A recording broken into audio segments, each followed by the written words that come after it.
은혜로운 찬양 대단히 감사합니다. 네, 다음은 말씀이 선포되는 시간입니다. 먼저 본문 성구 에베소 1장 5절 제가 낭독해 올리겠습니다. 그 기쁘신 뜻대로 우리를 예정하사 예수 그리스도로 말미암아 자기의 아들들이 되게 하셨으니 아멘. 네, 이 시간 정드보라 목사님 나오셔서 말씀을 선포하실 때에 마음은 크게 열고 하나님께서 내려주신 은혜를 충만히 받는 귀한 시간 되었으면 좋겠습니다. 네, 오늘 강사 목사님 모시겠습니다. 할렐루야! 할렐루야! 할렐루야! 너무 반겨주셔서 감사합니다. 어쩌녁과 오전을 통해서 많은 은혜 받고 또 공감되는 부분도 있었는데 특히 좀 2차로 계속 뭔가 혼나고 약간 주눅들고 이 말씀을 전해도 되나? 제가 아까 잠깐 15분 동안에 방에 들어가서 본문 보면서 오늘 이거 말고 딴 거 할까? 잠시 고민을 했습니다. 어찌됐든 이 시온 성산, 이 시온이 무슨 뜻인지 아시죠? 빛 아닙니까? 결국은 하나님이 오시는 곳이기도 하고 그런 상과도 같은데 이곳에서 성령의 역사가 일어날 줄 믿습니다. 그럼에도 많이 좀 신령을 갖추고 와야 되겠다. 정신도 조금 갖추고 와야 되겠다는 생각이 듭니다. 제가 이렇게 보시는 바와 같이 약간 까탈스러워요. 그래서 이렇게 시골 분위기하고 조금 안 맞는 부분이 있으나 내일까지 적응 잘 하다가 가겠습니다. 자, 오늘 본문 말씀 지금 송 목사님이 읽어주셨는데 자, 2000년 전에 그 얘기를 잠깐 해볼까 합니다. 2000년 전에 육적 이스라엘은 하나님을 잘 믿고 있었던, 그쵸? 율법에 율법을 더하고 또 율법에 경계를 더하면서 정말 자기 신앙 잘 지키면서 살고 있지 않았습니까? 그런데 예수님이 오셔서 3년 반 동안 하신 말씀이 뭡니까? 오늘 오전에 송 목사님이 얘기했던 것처럼 너희가 생각했던 건 막이다. 이 얼마나 놀라운 말씀입니까? 그렇다고 하면 이 말씀이 2000년이 지난 오늘날 주님 다시 오실 날을 기다리고 있는 우리 입장에서 보면 과연 내가 섬기는 하나님은 참 하나님입니까? 아니면 찬송은 우리가 정말로 저는 찬송의 은혜를 진짜 많이 받거든요. 찬송은 잘 못하지만 그런데 찬송은 대부분 어둠에서 빛을 만나 우리가 이렇게 거듭난 인생이 됐다. 대부분 주된 내용이 그거든요.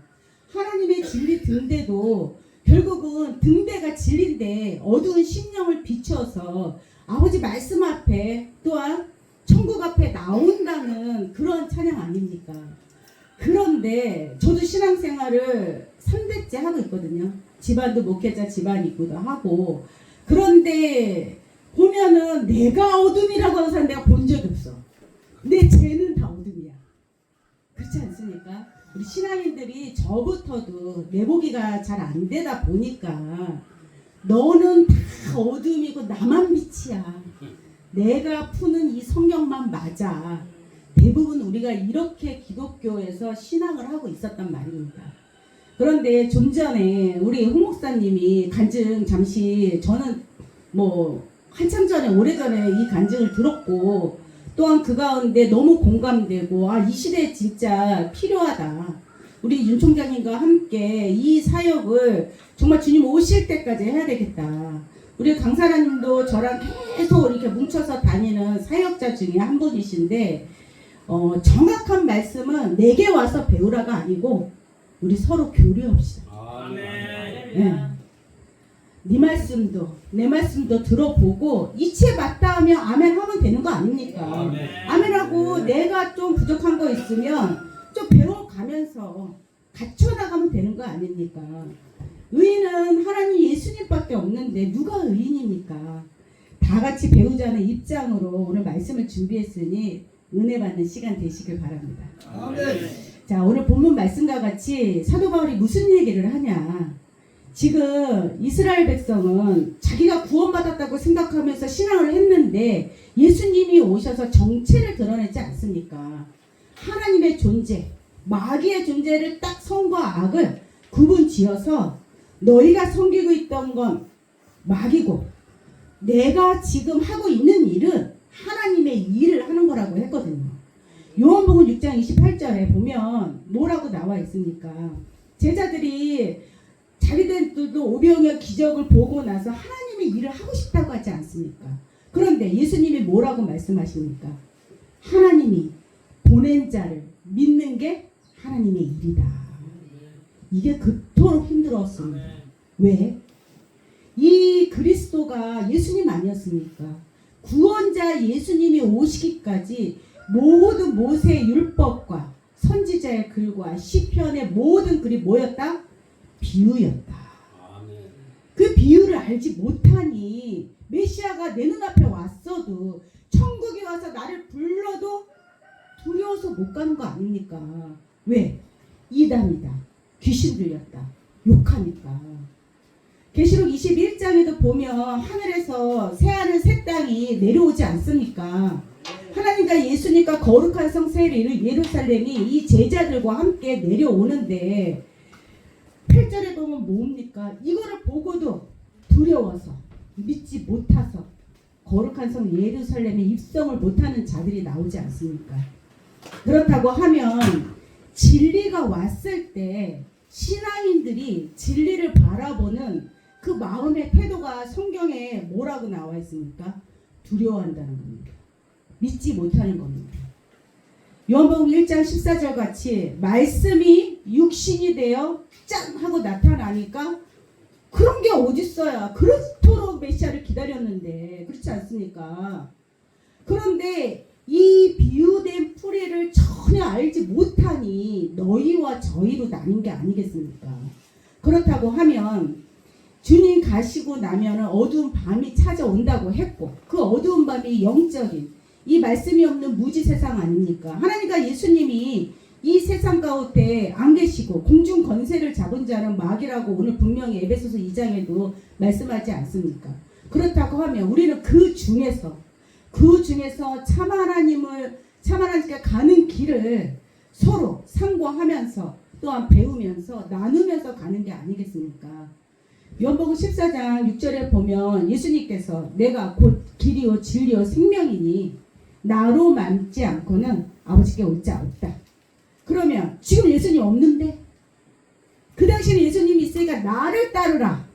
요한복음 1장 보면 와 보라 하지 않습니까? 와서 들어봐라. 너희 판단의 기준으로 이단이다 어쩌다 정죄하지 말고 와서 직접 들어보고 너희들이 판단하면 될 게 아니냐. 이렇게 말씀하지 않습니까? 나사렛에서 어떻게 선한 것이 날 수 있느냐 나다네엘이 그랬지만 말씀을 듣고 보니 맞지 않습니까? 그래서 믿은 거와 같이 결국은 들어보지 않고 내 눈으로 보지 않고는 믿을 수가 없는 거거든요. 오늘날도 이 계시록이 성취되는 이 시대가 아닙니까? 이 성경이 구약이 거의 다 이루어져서 2000년 전에 이미 메시아가 오지 않았습니까? 이걸로 성경이 끝났다면 우리가 얼마나 편한 신앙생활을 할 수 있고 벌써 다 이루어진 걸 예수님 다 풀어줬잖아. 그것만 믿고 아멘 아멘 하면 되는데 예수님 다시 오실 때를 기록한 이 요한 계시록 때문에 너무나도 많은 진짜 분쟁이 생기는 거 아닙니까? 수천 가지의 풀이가 있어요. 저는 사실 이 계시록 엄청나게 많은 데 가서 다 배워봤어요. 한번. 너무너무 궁금해서. 제가 호기심이 많아요. 그리고 역사도 좋아하고 궁금하면 잘 못 참는 성격이에요. 근데 그것도 내가 좋아하는 거만. 되게 이기주의인데 저희 남편이 어떻게 평생을 30년을 그냥 여왕처럼 사냐고 막 그러거든요. 여기 송목사님 옆에서 자주 보니까 그 얘기를 하길래 내가 가서 전했어. 자기야, 송목사님이 나더러 너무 여왕같이 사는 게 아니냐고. 그런데 나는 동의할 수가 없어. 난 진짜 집에서 밥하고 빨래하고 이런 거 남편 시켜본 적이 없어요. 제가 다 했다고요. 사역하면서도 해외 선교 다니면서도 제가 할 수 있는 건 다 했거든요. 아이들도 제가 다 키우고. 그런데 내가 어떻게 해서 여왕처럼 살고 있느냐 이거야. 근데 가만히 보니까 그게 아니고 넌 네 하고 싶은 거만 하고 살아. 내가 하고 싶은 거 성교도 네가 가고 싶어서 간 거지. 이 사역도 네가 하고 싶어서 하는 거고 아이들 키우는 문제도 그래. 이게 보통 아빠의 의견이 거의 없지 않습니까? 의견 없이 내가 키우고 싶은 대로 키우니까 내가 하고 싶은 대로 하고 살았기 때문에 여왕이라는 거예요. 이치적으로 맞더라고요 또 그게. 그래서 제가 잠시 자기 보기를 했습니다. 그러나 그래도 뭐 제가 하는 일이 불법이 아니라면 귀엽지 않습니까? 열심히 하나님 잘 믿으면서 이 복음 전하는 사역에 앞장서면 되는 거지. 여왕이면 어떻고 무슬림은 어떻습니까? 그렇죠? 자, 다시 한번 본문으로 돌아가서 사도 바울은 이 예수님을 다메섹 도상에서 만나지 않습니까? 그러고 나서 이 사도 바울이 참 계시를 많이 받죠. 여러 가지 계시를 받는 중에 에베소서 1장 지금 이 8절에 보면 이는 그가 모든 지혜와 총명으로 우리에게 넘치게 하사. 자, 그가 모든 지혜는 성경에 나오는 지혜는 하나님을 아는 지혜 맞죠? 하나님을 아는 지혜고 일반적인 우리가 세상 지혜를 얘기하는 게 아니고 오늘 아침에 우리 홍 목사님이 얘기한 것 같이 그 총명 하나님을 아는 지혜가 있어야지 총명이 들어온다는 거 아닙니까? 그러면서 그것이 우리에게 넘치게 한다는 거예요. 넘치게 하면서 그 뜻의 비밀. 그 뜻의 비밀이 뭡니까? 고린도전서 4장 1절과 같이 우리는 그리스도의 일꾼이요 하나님의 비밀을 맡은 바 그러므로 우리에게 구할 것은 충성이라고 하시는 것처럼 골로새서 1장도 보면은 하나님이 이렇게 말씀하십니다. 하나님의 능력도 하나님의 비밀도 누구였다? 예수 그리스도였습니다. 왜?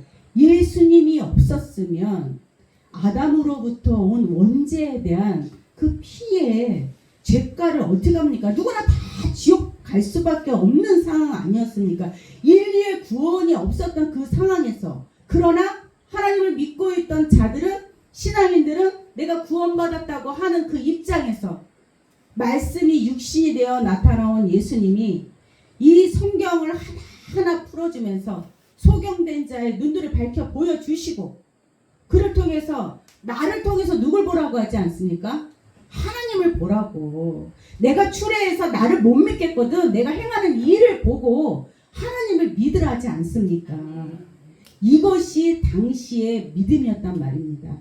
그러면서 너희는 진노의 자녀였었고 너희는 마귀의 자녀였다고 하나님이 그 예수님에게 그 주신 모든 말씀을 갖고 이스라엘 백성과 또한 당시의 육적 그 종교 지도자들 뭐 서기관과 바리새인 뿐이었습니까? 사두개에서부터 여러 가지 종파에 있는 자들에까지 싸잡아서 결국은 구원은 누구밖에 없다?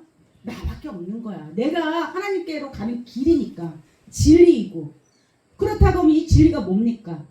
말씀이 육신이 되어 나타나는 실상이 진리였다는 겁니다. 그렇다고 하면 로마서 1장 17절에 보면 믿음 하나님의 의가 나타나서 믿음에 더한다고 하지 않습니까? 그렇다고 하면 구약에는 복음이 없었습니다. 육적인 상황에서 지킬 수 있는 모세 율법이 있었고 거기에 사람들이 종교 지도자들이 율법의 율법을 경계의 경계 교훈의 교훈을 더하면서 사람의 계명으로 길러진 신앙인들의 모습에 진리이신 이 실상의 예수님이 오셔갖고 믿음을 더한다고 말씀을 하셨거든요. 그러면 이 먼저 된 믿음은 육적인 율법을 지켰던 그 믿음이고 그 두 번째 믿음은 그 율법이 실상이 되어 나타난 그 예수 그리스도였다는 겁니다.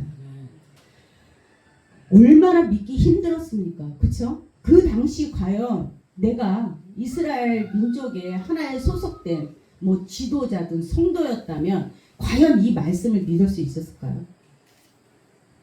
너무나 멋진 다윗과 같이 왕의 모습으로 군대를 거느리고 내가 너희들을 통치하고 이런 메시아야 하고 온 게 아니고 내 생각의 신이 온 게 아니고 하나님 하나님이 말씀해 주신 그 뜻 가운데 가장 초라한 모습으로 오셨다니까요. 그것을 믿을 수 있었다는 거는 정말 소수의, 정말 너무나도 소수의 사람들이 믿고 그러고 나서 구원을 받았죠. 그 사람들을 통해서 온 인류의 이 구원의 소식이 계속 전파된 게 아닙니까? 그렇다고 하면 이게 끝이라면 더 이상 우리가 이런 얘기를 논할 게 없었는데 끝이 아니고 구원의 시작이었다는 겁니다. 그렇죠? 그 당시에는 로마의 속국이었던 이스라엘 이 작은 민족에 일어났던 이 사건이 자 주님 다시 오실 날을 기록해 놓은 마태복음 24장 주 재림장이라고도 하지 않습니까? 10서절에 보면 이 복음이 온 세상에 전파된 후에 그쵸? 그제야 온다고 했으면 2000년 동안에 이 지구촌의 인구는 늘어 80억이 넘어가지 않습니까? 그러나 아직도 이 구원의 소식을 모르는 아주 소수의 무리들이 있죠. 하지만 또 한 성경을 보면은 그 전에 온다는 말씀도 있거든요. 그럼 지금 다 주 재림 때 너나 없이 주 재림 때 아니라고 하신 분 내가 한 번도 못 봤어요. 한 번도. 그러면 주 재림 때를 맞이한 우리들이 그 징조를 모른다면 마태복음 24장에 어떤 징조가 온다고 쭉 써져 있지 않습니까? 민족이 민족. 근데 이러한 일은 늘 이뤄왔어. 그렇지 않습니까? 지금도 전쟁. 2000년 동안에 이 세계가 전쟁으로 이 세계가 진짜 펼쳐왔다고 그래도 과언이 아닐 정도로. 근데 이게 육적인 전쟁 아니지 않습니까? 다 영적인 의미를 그 비유를 알지 못해서 오신 메시아를 멸시하고 십자가에 못 박힌 이 육적 이스라엘처럼 이 비유를 모르기 때문에 정말 이 국가와 국가 간에 전쟁하고 싸움하는 일만 있는지 알고 그 기근이 진짜 감으로서 오는 기근인 줄 알고 그 기근이 아니지 않습니까? 아모스 8장 11절만 봐도 그 말씀이 진리가 없는 기근 때를 말씀 홍수처럼 차고 넘치고 있어. 이 성경을 풀이한 주석만 해도 온 인류 얼마나 많습니까? 그거 다 읽고 죽지도 못해요. 그렇죠? 그렇다고 하면 과연 우리는 이 진리를 어떻게 찾아야 되느냐? 이 진리는 어디에 있습니까? 수많은 주석에 있는 거 아니고 오로지 성경 안에만 있지 않습니까? 성경은 뭘로 푼다? 성경. 그렇죠. 하나님이 주신 지혜와 총명으로. 잘 써먹었습니다, 목사님. 제가 깨달은 바가 있어서. 네네.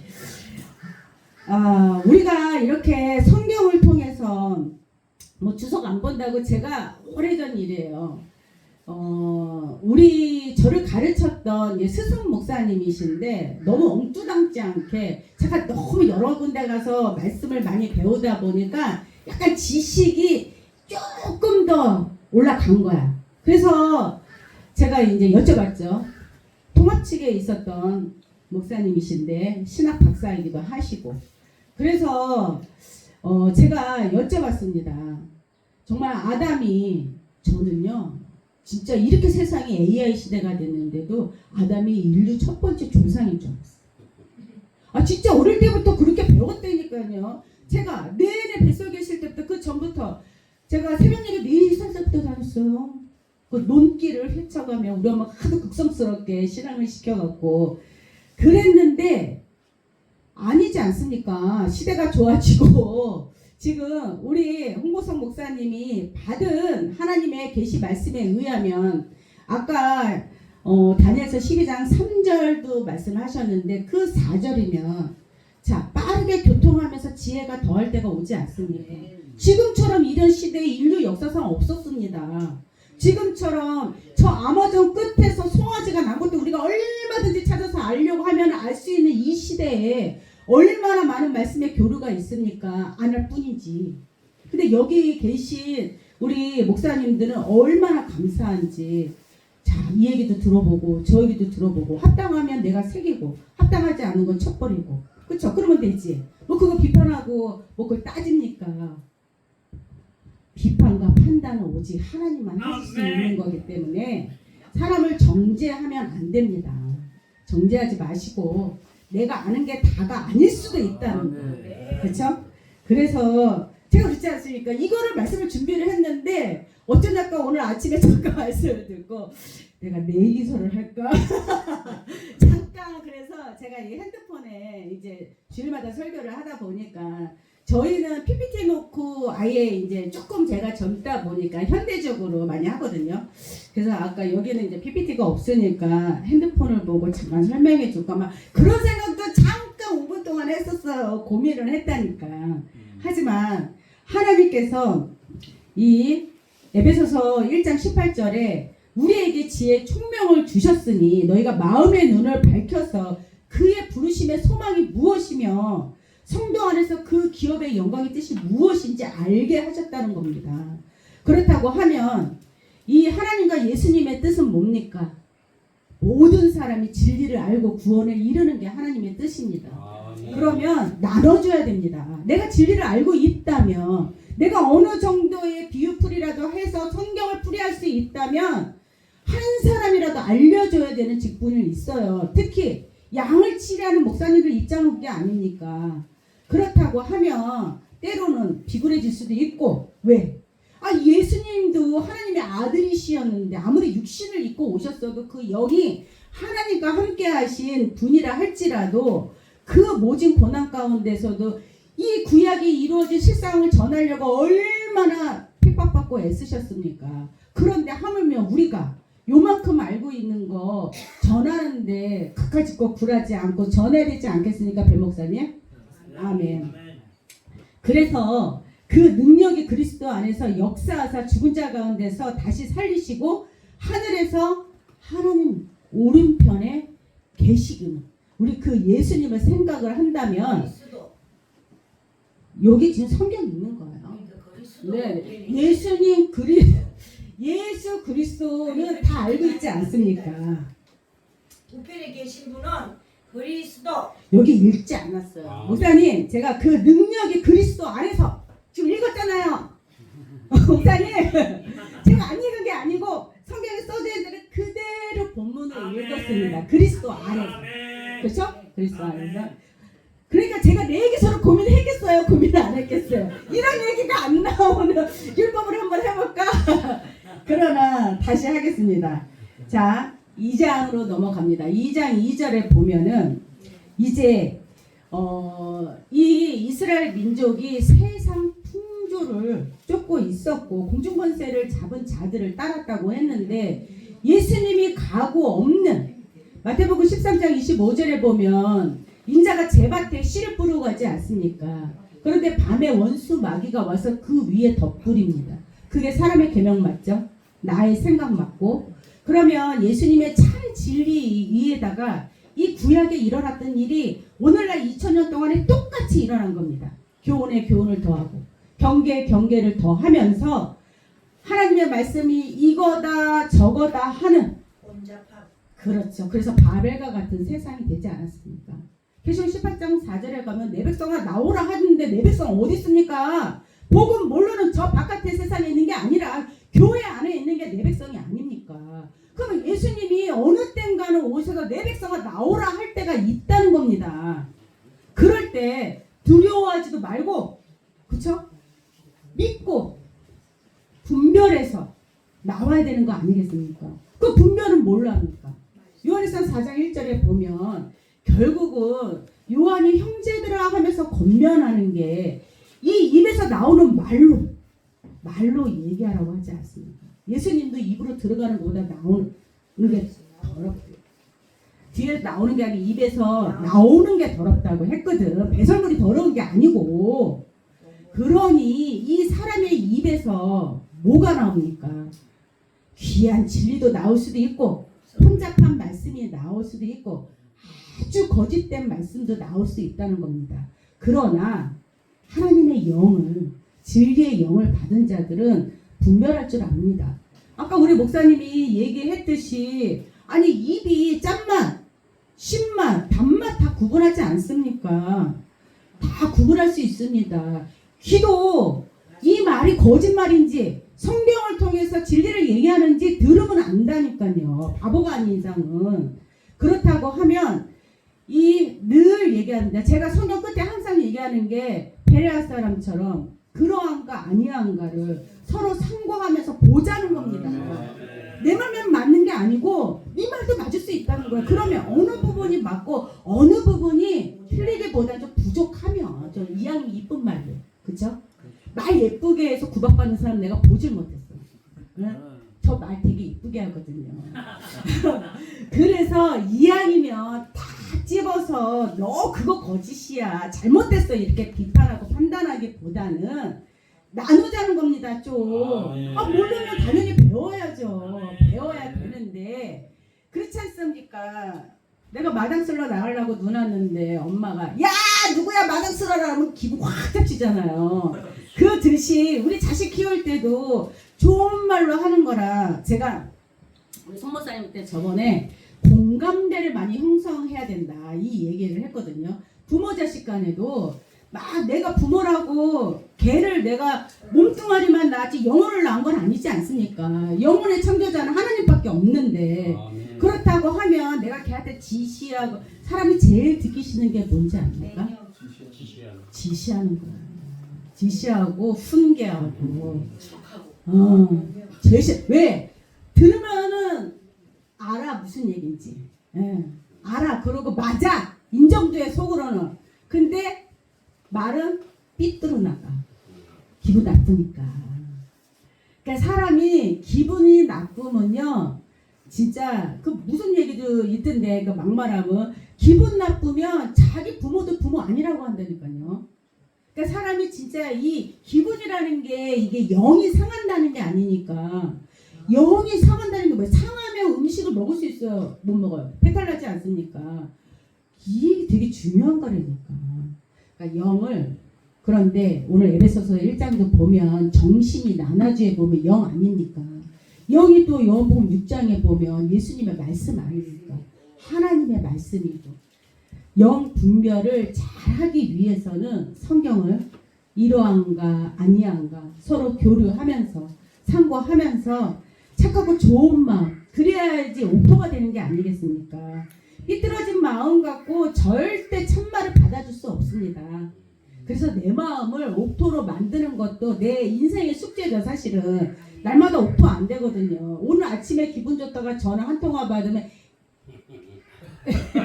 제가 지금 마이크 들고 그것까지는 못하겠지만 영어로 확 나오지 않습니까? 이게 씨 그게 사람이거든요. 얼마나 간사해요. 그러니 이 간사하다는 거는 내 영이 간사하면 안 되지 않습니까? 그러면 나는 육체의 껍데기인데 영을 내가 날마다 분초마다 누구한테 내주냐? 하나님께 이 거룩한 성령에게 내 육체를 내주느냐? 아니면 저 악한 미혹자에게 그쵸? 그렇게 내주느냐? 하나님은 많이 혼내지 않습니다. 근데 너희가 사생활하면 히브리서 12장에도 보면 혼내지 않습니까? 그러나 사기꾼들 보면 혼냅니까? 옆에서 얼마나 좋은 얘기하면서 가머니설로 정말 이 입술에 혀로 굴려가면서 얼마나 사람을 간사하게 마음을 흔들어 놓습니까? 그렇다고 말 예쁘게 한다고 다 사기꾼 아니고 그쵸? 들어보면 얘가 사기꾼인가 참말을 하는가 이거는 우리가 다 아는 게 아니겠습니까? 그래서 우리 목사님 너무 억지우심인데 자 그래서 다시 본문으로 넘어가서 2장 8절에 보면 너희가 그 은혜를 인하여 믿음으로 말미암아 구원을 얻었나니 이것이 너희에게 난 것이 아니고 하나님이 주신 선물이라고 했습니다. 내가 신학을 했다. 내가 뭐 3대 믿었다. 2대 믿었다. 이렇다고 하나님을 믿은 게 아니야. 그렇죠? 우리가 혼인잔치에 다 청함을 받은 자 아닙니까? 근데 청함 받은 자들이 다 택함 받는 건 아니죠. 그렇죠? 그래서 말 속에 가서 앉아있으라는 말씀도 있지 않습니까? 그렇다고 하면 우리가 이 청함이 아니 이 청함 받은 이 예수교 세상에서 택함까지 받아서 우리가 어디 가야 됩니까? 천국과 영생의 복락을 누려야 되는 게 아니겠습니까? 아직 시간이 있죠? 혼인잔치 얘기 나왔으니까 에베소 얘기하고는 조금 거듭나는 얘기인데 조금 벗어나는 얘기지만 또 그것도 아닌 것이 에베소서 5장에 보면 이 결혼의 비밀이 있지 않습니까? 당시 이 결혼의 비밀이 왜 있습니까? 마태복음에도 있고 계시록 19장에도 어린 양의 혼인잔치가 있지 않습니까? 결국은 우리는 이 혼인잔치의 청함을 받은 자예요. 그런데 왜 이 육적 이스라엘의 그 당시의 풍습을 들어서 이것을 기록해 놓은 거거든요. 잠시 아주 짧아요. 5분이면 끝나니까 요거 한번 제가 소개시켜 드릴게요. 목사님들이시니까 잘 알고 계시는 분도 있어요. 육적 이스라엘의 유대 민족의 혼인 풍습을 한번 볼까요? 남자가, 그쵸? 씨 가진 남자가 예쁜, 자기 마음에 예쁜 거예요. 제 눈에 안경이라고 했으니까. 예쁜 여자를 보고 픽합니다. 쟨 내 거야. 내 꼭 여자를 만들이라. 하면 어딜 갑니까? 지참금을 들고, 네. 사러 갑니다. 그렇게 얘기하지 말고 사러 간다고 하지 말고 속상하잖아. 여자인데 신부 집에 갑니다. 맞는 말씀이에요. 신부 지참금을 들고 간다는 거 돈을 지불한다는 거거든. 신랑 집에 가서 장인 어른 될 분을, 아직 장인 어른 아니에요. 장인 어른 될 분을 만납니다. 만나서 지참금을 내려놓고 당신 딸을 나에게 주십시오. 장인이 살펴보겠죠. 아래 위로 살펴보고 이놈이 실한 놈인지, 씨가 제대로 있는 놈인지 없는 놈인지, 내 딸을 고생시킬 놈인지 잘 보겠죠. 딱 보니 합격이야. 이 정도면 뭐. 그러고 나서 승낙을 받습니다. 장인의 승낙을 받아요. 그리고 어디가? 바로 합방 들어갑니까? 아닙니다. 요셉과 마리아가 정혼한 사이 아닙니까? 정혼이라는 것은 지금과 같은 약혼이라는 것이 아닙니까? 그러면 어디가? 신랑은 다시 아버지한테 가. 아버지한테 얘기를 하죠. 좋은 여자를 만났습니다. 지참금도 좋습니다. 아버지, 결혼을 하겠사오니, 결혼하려면 뭐가 있어야 돼? 집도 있어야 되고, 집 마련해서 처자식을 누리고 살 게 터전이 있어야 되는 거 아닙니까?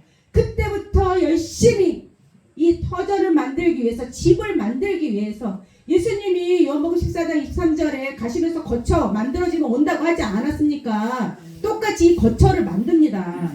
거처를 만들어서 이 정도 됐다 하면 아버지한테 다시 얘기하죠. 아버지가 보기에 괜찮네, 이 정도면 날짜를 잡아줍니다. 그래, 내 아들아, 때가 됐다. 몇 월 며칠 날 가서 너는 혼인을 하고 와라. 그래서 갑니다. 유대의 그 혼인은 밤에 이루어지는 게 알고 있지 않습니까? 다 이게 영적인 의미지만 육적인 거와 영적인 거를 한번 보겠습니다. 이 밤에 이루어지지 않습니까? 그러면 신랑이 이제 늦춰, 내가 간다. 근데 오늘같이 내일같이 애매한 거야. 정확한 날짜와 시는 얘기 안 해줬어. 내가 간다까지 일단은 보낸 거야. 그러고 나면 누가 준비합니까? 신부 들러리들이 준비합니다. 10명이서. 그렇죠? 5명은 뭘 들고? 나팔을 들고. 또한 5명은 등과 기름을 준비합니다. 그 나팔이 뭡니까? 소식을 알리는 게 아닙니까? 성경에 대하면 나팔장 엄청 많이 나옵니다. 특히 마지막 이 계시록이 성취되는 계시록 11장 15절에 보면 내가 할게, 목사님. 제가 할게. 나 하고 있잖아. 마지막 나팔이 불면은 세상 나라가 하나님 나라가 바뀌는 일이 있죠. 그런데 어찌됐든 이 나팔은 이사야서 58장 1절을 보면 죄와 허물을 알리는 나팔이야. 이게 영적인 의미는 그렇지만 육적으로도 나팔을 불어. 짐승의 나팔을 갖고 양각 나팔을. 그리고 한 손에는 등과 기름을 준비해. 근데 여기서 팩트가 있어. 이 들러리들이 준비할 때 이 기름은 본인이 준비해야 돼. 그 신부 측에서 사주는 게 아니야. 왜? 기름 떨어진 미련한 5 처녀가 달라 그러니까 너희 파는 데 가서 다시 사갖고 그러잖아. 그래서 우리가 이 말씀을 다 넉넉히 알지 못하면 이러한 불상사가 우리가 청함을 받을 때 있는데도 안에 못 들어간다니까요. 그 안에. 그래서 미련한 5 처녀가 등과 기름, 이 하나님 진리의 말씀을 다 완벽하게 준비를 해야 되는 거거든요. 그러고 나서 거기서 안 끝나. 합방 남았잖아. 제일 좋아하는 거. 그쵸? 합방 남았잖아. 합방. 와서 이제 신랑이 왔어. 그래서 아직 저기 미련한 5자는 못 들어갈 여자들은 못 들어가고 들어갈 사람들은 들어갔어. 이제 협박 남지 않았습니까? 그럴 때 신랑이 주는 게 있습니다. 뭘 줄까요? 이거 퀴즈입니다. 아빠한테? 네. 신랑이 실어주겠지. 아 그거는 좀 더 들어가. 그 전에 협박하지 안 했다니까. 협박만 그러니까 뭐야? 협박에 들어갔어. 그것까지만. 한번 들어가서. 네네네. 면사포를 올리겠지 이렇게. 아, 뭘 이렇게 옷을 올리는 거야. 뭘 준비하는 게 있어요. 신랑이 포도주 잔을 준비합니다. 의미가 있죠. 포도주 잔이 뭔지 거기서 포도주를 가득 부어줍니다. 그리고 신부에게 권합니다. 먹겠느냐. 마지막 아니 아무리 신부가 돈 주고 팔려왔어도 내 평생 살 건데 내 의향도 있어야 될 거 아니야. 그 마지막 의향이거든요. 네가 믿을 거냐 안 믿을 거냐가 마지막 그게 시험 때 오를 거거든요. 그러면 신랑이 마음에 들어서 신랑이 따라주는 포도잔에 있는 포도주를 완샷을 했어. 그때 합방을 하는 거예요. 그래서 하나가 되는 거거든. 이게 유대 민족의 결혼 풍습이고 이것이 바로 마태복음 22장 말씀입니다. 우리가 이 혼인 잔치 비유를 통해서 주님 다시 오실 때 계시록 19장에 어린 양이 혼인 잔치에 청함을 받았으나 택함 받은 자는 적다 많다 적다고 했습니다. 그러면 그 지극히 적은 자 안에서도 내가 있어야 돼. 네가 있으면 필요 없어. 그렇지 않습니까? 내가 있어야지. 누가복음 18장 8절에 예수님 다시 올 때 뭘 본다고 했습니까? 믿음 있는 자를 본다고 하지 않습니까? 이 믿음이 뭐냐면 로마서 1장 17절처럼 믿음의 믿음, 그 뒤에 있는 믿음, 그 믿음을 보겠다는 거거든요. 믿음에서 믿음을 얘기하는 믿음에서 믿음의 지혜와 지식. 다 나와서 설교해. 왜 나만 세워서 설교를 하라고? 다 나와서 설교하세요. 자, 그래서 이 하나님의 지식이 없어 망한 육적 이스라엘 같이 되면 안 되죠. 오늘날 우리는 하나님의 지식이 너무 넉넉해서 풍성이 차고 넘치라고 오늘 에베소서에 말씀을 하십니다. 넘치면 뭐합니까? 나눠줘야죠. 그렇죠? 나눠주고 알려주고 배려해주고 너도 같이 가고 나도 같이 가고 다 하나님의 보석 같은 귀한 종들 아닙니까? 나만 가는 게 아니고 다 같이요. 네네네. 어휴 힘들어. 나는 이렇게 힘든 설교를 처음 해봐. 어찌됐든 다 같이 청원 받은 데서 택함 받아 우리도 하나님과 예수님이 우리 위에 장막을 치시는 날 그 장막 밑에 거하시길 간절히 축원합니다. 크레딧 많았으나 여기서 줄입니다. 아멘.